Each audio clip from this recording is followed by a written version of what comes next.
Hey guys, today I'm going to be reading your article for week 2 of the AMI packet starting on day 36. And I'm also going to read these questions off to the side that you should be thinking about and answering as you go. So this article is called Many People Are Doing Good to Combat the Fear and Isolation of the Coronavirus. After her performance ended and the strains of Bach, Randy Newman, and an old klezmer song faded from 34th Street, Jody Better sat on her front porch with her cello and blew a kiss to her fans on the sidewalk. People clapped and yelled, "Thank you, Jody," from across the street. They said they needed it, and Better said she needed it too. Better normally plays her cello for people in hospice care. "Many are in need of care," she said. "I think we need it enormously," Better said. "I'm administering treatment." Better's daily 30-minute cello concert in Mount Rainier, Maryland, is one of the hundreds of kind gestures being made by people across the nation to combat the dislocation and isolation brought on by the novel coronavirus. So for this section, you're going to think about this question over here. Jody Better is playing cello concerts for her neighbors. Why do you think she said she needs to do this? And your answer might say, I think she says this because blank. Teachers have been staging car parades in communities across the country where their homebound students live. In one Maryland neighborhood, teachers from a neighborhood school staged a 25-vehicle parade. They sent us the route and info in advance, said Stephanie Batchelor, whose 2 children attend Wayside Elementary School in Potomac, Maryland. The local families stood outside waving and cheering greetings to their favorite teachers, Batchelor said in an email. It had us a little choked up to see how happy our children were. It was such a bright spot in an otherwise difficult time, she said. Similar scenes have played out in Texas, Indiana, Illinois, Pennsylvania, and many other places. Restaurants have given away food to employees and passersby, volunteers are making free deliveries, and sewing and quilting experts have been cranking out dozens of cotton medical masks for hospitals.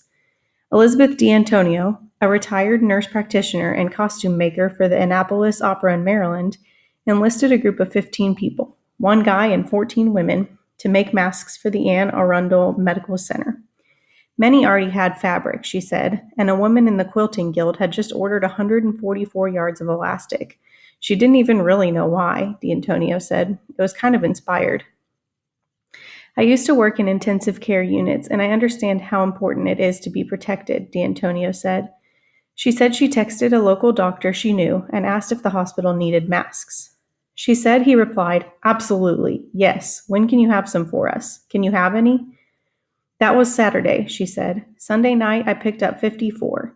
The night of March 24th, her team produced 205 more, and by March 26th, another 260. The masks are gathered at her house and taken to the hospital by her friend, Kent Krejci. She said she has heard that some medical people are reusing masks. The CDC said just this past week to use a bandana. It's like, come on, guys. It feels good to be able to do something, D'Antonio said, because you feel helpless in this whole thing. And the question to think about for this section is, what's the main idea of this section? Use examples from the text to support your reasoning. So your answer might say the main idea is blank, and you know that because the article states blank and put a quote there, and then explain what this means. This means that blank. Sheila A. Murgain, a psychologist at the University of Wisconsin, described this as the tend and befriend response, which we are seeing happening around the world. We're living in unprecedented times, Murgain said March 26th. There's a lot of fear, anxiety, and overwhelm and heartache. The normal stress response of flight or fight doesn't quite work in this case, she said, but people can tap into their natural tend and befriend impulse. It can actually help us cultivate well-being in the midst of this pandemic, Murgain said. It also spreads hope. There's so much we can't control, but the one thing we can control is to help somebody or offer some kindness or compassion. That is what the virus hasn't touched, these innate capacities we have as humans, she said. Your question for this section is, why are people having the tend and befriend response amidst the crisis? Erin Myers left gift bags and thank you notes for her garbage collectors in Washington, D.C. neighborhood, in which she included toilet paper, candy, and a Visa gift card. They're as much on the front line of keeping us hygienic as a lot of the first responders, she said. In an Arlington, Virginia hardware store, a half dozen customers reportedly launched into an uplifting version of R&B star Otis Redding's Sittin' on the Dock of the Bay. In Washington, D.C.'s DuPont Circle, residents of an apartment building have posted notices volunteering to run errands for high-risk people, offering to fetch groceries and other supplies. Kitchen Jazinka, a volunteer at Children's National Hospital in Washington, D.C., and a writer for the hospital's foundation, made a video of herself reading a children's book to send to the youngsters stuck in the hospital. Unable to volunteer in person because of the virus, she took steps to do so virtually. Having visited kids at their bedside, I just have a tiny bit of insight as to what it's like, Jazinka said. It's hard. On the best day, it kind of makes me sad to think of those kids not having the extra attention from the volunteers. So she recorded herself reading Sally Goes to the Vet, about a dog visiting a veterinarian. In many places, people have been propping teddy bears in their front windows for the entertainment of children on teddy bear hunts. Residents of the DC community have displayed inspirational homemade banners according to Petworth News. Everything will be okay, said one. May the force be with you, said another. Don't give up, urged another. Your question for this section is, what's the main idea of this section?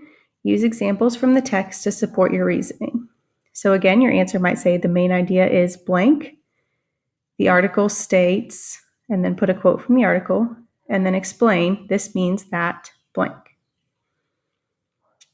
Back on 34th Street in Mount Rainier, Better, 69 years old, said she started her mini concerts a week ago with a cello made around 1870 in Prague. It's not that old for a cello, she said. She's a member of a group called A Musical Heart that provides music for hospice patients. People who are in any kind of extreme need, music is normally quite a big help, Better said. Now the community is in distress, she said as she sat with her cello on her porch March 24th. For me, some of this playing here is coming from that, she said. We just need all the help we can get. She also needed the routine back in her life to do something positive and not just tear my hair out. One of the main things I'm trying to do here is break through some of the isolation, she said. I'm isolated. We're all isolated. I wanted to be in the physical space of my neighbors, Better said. My purpose is to connect other porches and backyards and people on the street, some of whom I know and some of whom I don't. There's a traffic noise. I don't mind it, she said. Some of the traffic, people roll down their windows, so that's a plus. As she spoke, a homemade sign taped to the porch railing read, Cello music daily at 4 p.m., weather permitting, or 11 a.m. if too hot.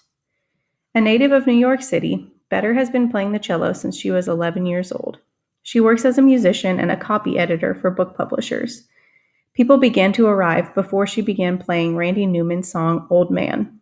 I'm a Randy Newman fanatic, Better said. Her audience is not huge. About a dozen people stopped by on March 24th. Neighbors Alex Martin, a jazz guitarist, and his wife, Leslie Bryce, showed up. I love it, Martin said. This is what musicians need to do.